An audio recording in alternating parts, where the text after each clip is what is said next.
Australia-New Zealand Standard Classification of Occupations, also known as ANZSCO in short.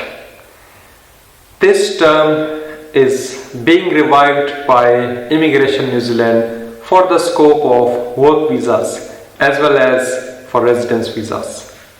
Now, many people are concerned and they are wondering what is this ANZSCO code and what might you need and what might happen if you choose the wrong one.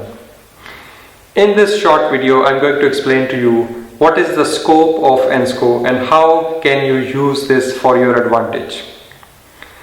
The first place to start is having a conversation with your employer and making sure that they understand what ANZSCO is. If you are our client, we would be happy to discuss and explain it to your employer.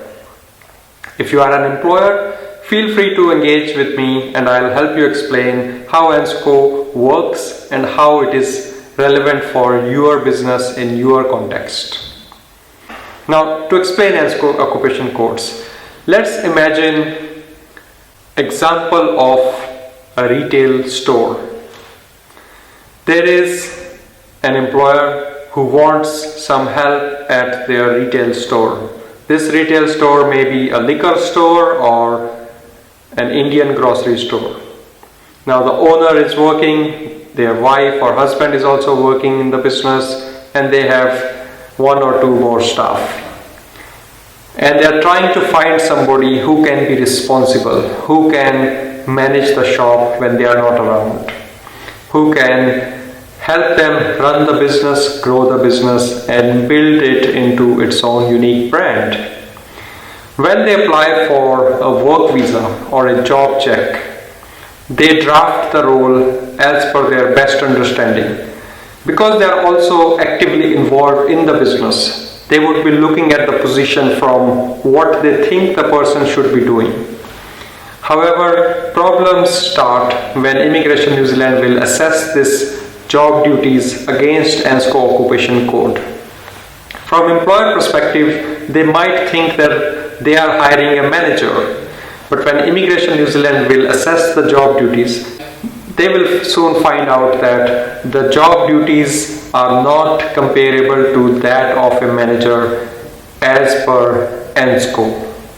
The ANZSCO occupation code of manager would have clearly defined that the manager is responsible for setting policies. The manager is responsible for setting pricing. The manager is responsible for making decisions around what kind of products should be sold, what kind of service standards should be established, what kind of hiring policies should be developed, what kind of supplier agreements should be developed.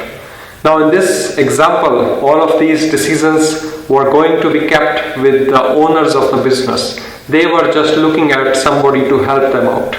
While they considered this as the manager, as per ANZSCO, this role would not qualify to be considered as a retail manager.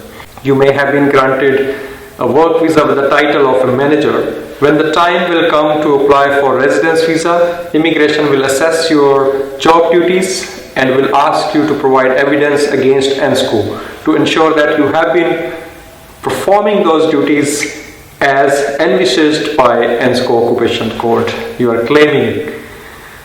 This is where it's very important for you to plan ahead. Don't wait for completing your 1 year, 2 year or 3 years of work experience only to find out later that all this time has been wasted because your occupation is not accepted as a retail manager. We have used retail manager as an example. This can apply to any occupation code.